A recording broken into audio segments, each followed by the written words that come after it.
ఈ యొక్క గుడి యొక్క వైభవం చూస్తుంటేనే మనకు అర్థమవుతుంది. డబ్బు నుండి గుడి కట్టడం వేరు, గుడి కడుతూ దానిలో మనసును హృదయాన్ని పెట్టి గుడి కడితే ఆ పవిత్రత వేరుగా ఉంటుంది.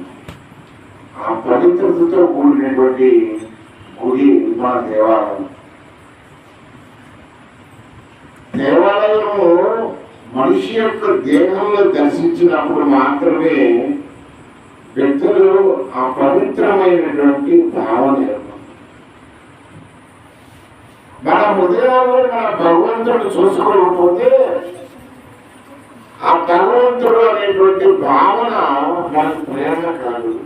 ఇది భారతదేశం ప్రపంచానికి వ్యక్తి వేరు దైవం వేరు కాదు. ఆ దైవం అంతా నిండి ఉన్నది, వ్యక్తిలో కూడా దైవమే ఉంది అని ప్రపంచానికి చెప్పిన దేశం భారతదేశం.